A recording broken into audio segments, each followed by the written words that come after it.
Selamat malam Bapak, perkenalkan nama Herbertus Tade, NIM 2003030086, kelas C, semester 2, jurusan Sosiologi. Komunikasi, Budaya dan Perubahan di Asia. Seri ini menawarkan pandangan komprehensif tentang teori kontemporer dan masalah pragmatik di bidang komunikasi, budaya dan perubahan sosial Asia. Ini mengeksplorasi beberapa hubungan antara komunikasi dan budaya dari sebuah perspektif perubahan sosial, area yang semakin sentral untuk pembangunan perdebatan selama beberapa dekade terakhir. Tujuan dari serial ini ada dua: untuk meningkatkan kekayaan dan keseragaman komunikasi, budaya dan perubahan sosial, penelitian dan praktik, dan untuk membuat panggilan untuk mengadopsi dan menerapkan lebih perspektif komprehensif tentang komunikasi atau budaya untuk pembangunan dan sosial berubah, dengan fokus pada penolakan dan globalisasi kasus dan studi di Asia wilayah. Apa atau siapa pemerintah? Bagi mereka yang mengurus komunikasi pembangunan dengan pemerintah yang bersangkutan, pertanyaan yang perlu dipertimbangkan adalah apa atau siapa pemerintah. Mesin politik sebuah negara adalah pemerintah, namun begitu juga dengan layanan penyuluhan pertaniannya. Universitas negeri adalah pemerintahan. Unit kesehatan pedesaan adalah pemerintahan. Orang-orang yang menjadi pria terakhir tiga menjalankan profesi mereka terlepas dari siapa pemimpin politiknya. Mereka perawatan pertama adalah atau seharusnya untuk keluarga, petani, untuk pelajar, dan untuk pasien. Menjadi pemerintah tidak otomatis menjadi politik, dan libertarian yang mendakwa komunikasi pembangunan karena digunakan oleh instansi pemerintah seperti tiga yang baru saja disebutkan adalah ahli logika yang buruk atau salah membaca konsep. Tiga konsep komunikasi untuk pembangunan. Mungkin ini waktu terbaik untuk mengatakan sesuatu tentang jurnalisme pembangunan, development, mendukung komunikasi dan pembangunan seperti aslinya dikandung secara integral. Tiga ketuduhan satu sama lain menjadi produk dari pencarian umum untuk konten dan metode komunikasi yang lebih sesuai dengan keadaan masyarakat miskin, ETS, berjuang menuju kehidupan yang lebih baik. Ketiganya dimaksudkan untuk melawan ekonomi dan masalah sosial dengan informasi yang sebagian besar berasal dari sains. Jika pendukung mereka mengidentifikasi dengan kelompok lain selain komunikator profesional, itu dengan sosial ilmuwan, hampir tidak dengan politisi. Menariknya, ketiganya berkembang di Asia. Hubungan antara hak asasi manusia dan pembangunan komunikasi. Di sebagian besar Asia, kebebasan sipil dan politik dihargai secara nilai fundamental. Di negara yang sistem hukumnya mengikuti tradisi Anglo-Saxon, mereka dibandingkan dalam konstitusi sebagai tagihan hak sosial dan ekonomi. Tapi mereka secara tegas didukung oleh negara-negara dengan pemerintahan kolektivis. Karenanya terpecah menjadi dua kubu ideologis atau masalah hak asasi manusia. Dengan satu sisi menegaskan nilainya yang lain. Terperangkap di tengah adalah negara-negara miskin yang secara intelektual dirawat kebebasan sipil dan politik, tetapi kebetulan utamanya saat ini terletak pada domain ekonomi dan kebebasan sosial. Kesimpulan, berdasarkan pengamatan dan pengalaman tangan pertama ini, serta pemikiran yang dimilikinya, berkembang karena mereka, saya percaya komunikasi baik interpersonal, alternatif, atau massa memiliki peran paling penting dalam membawa perubahan sosial. Bahwa adalah pemberian.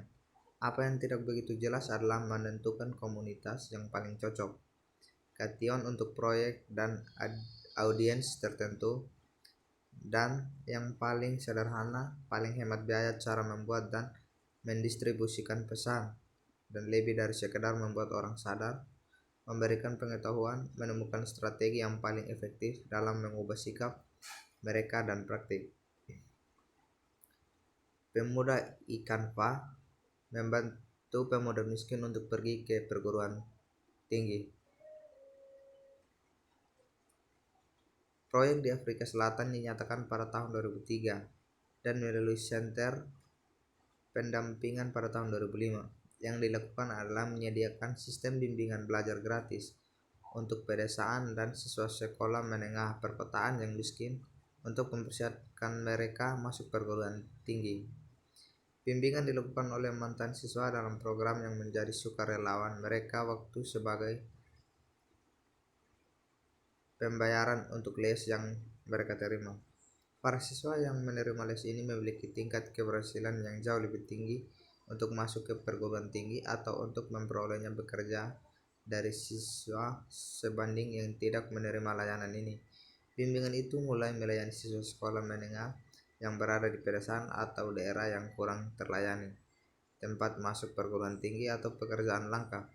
Keberhasilan program ini menjadi jelas bagi siswa, tetapi juga untuk sistem sekolah umum yang mengadopsi program serupa oleh pertumbuhan program dari 9 cabang dan 1.846 peserta didik pada tahun 2009 menjadi 15 cabang dan 5.510 peserta didik kelas 12 tahun 2016. Masa depan komunikasi untuk pembangunan dan perubahan. Selalu berbahaya untuk memprediksi masa depan dan terlebih lagi di dunia global saat ini, ketegangan dan ketidakpastian politik di negara maju dan berkembang. Tidak pernah, namun demikian, ada begitu banyak bidang di mana tradisi komunikasi berkembang, dibutuhkan perubahan sehingga didorong untuk mengeluarkan saran sendiri. Seperti yang telah saya bahas di bagian sebelumnya, ada peluang terutama untuk yang kecil proyek di semua masyarakat. Bagi mereka yang mengajar mahasiswa komunikasi, mata kuliah yang tidak hanya mengkritik ketidaksetaraan sosial tetapi mencari cara untuk mengimplementasikan perubahan bahkan dia mikro level dapat menjadi kesempatan bagi siswa untuk mempelajari metode komunikasi aplikasi lapangan.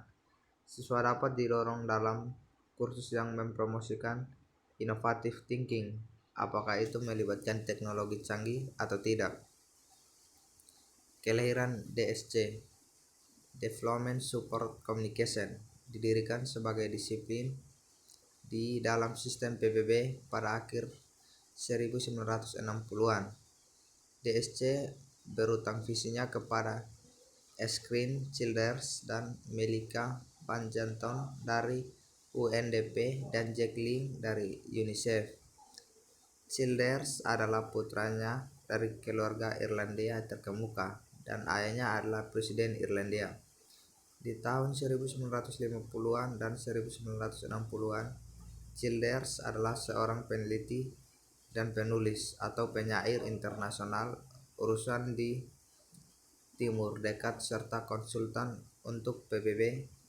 Pengalamannya di lapangan meyakinkan tentang pentingnya memperkenalkan komunikasi dalam pembangunan eksekutif UNICEF. Henry Lobouches program selama kunjungannya ke New York, dia mulai berbicara dengan staf senior di PBB. Itu menjadi misinya. Dia sangat ingin meyakinkan Paul Hotman, UNDP administrator pada saat itu dan direktur. Pengakuan pada akhirnya. Paradigma pembangunan mulai berubah pada 1980-an dan lebih diberikan kepada aspek manusia dari pembangunan dan proses partisipatif di FAO.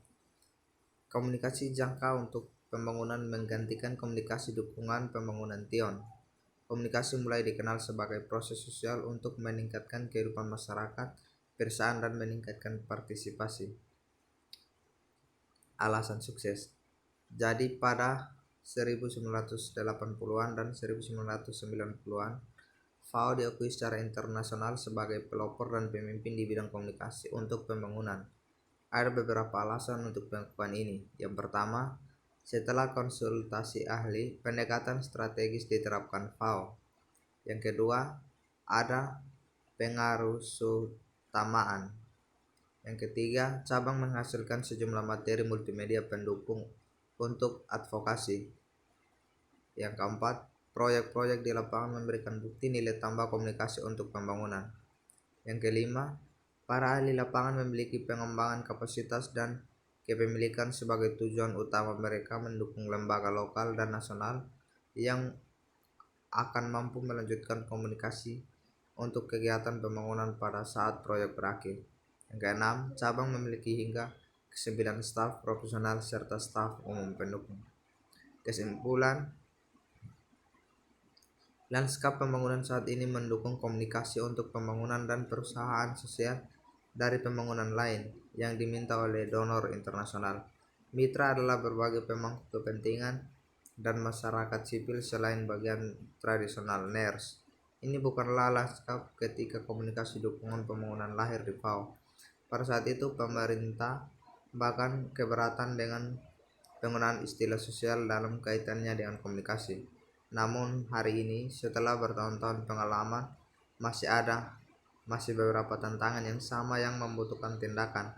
Ini termasuk pengaruh utamaan dengan pembuat kebijakan dan lembaga untuk memastikan komunikasi untuk pembangunan dan perubahan sosial dimaksudkan dalam kebijakan utama seperti SDG dan lembaga pembangunan. Pendekatan partisipatif dan kepemilikan oleh masyarakat adalah sebuah komponen penting dokumen politik dan kebijakan.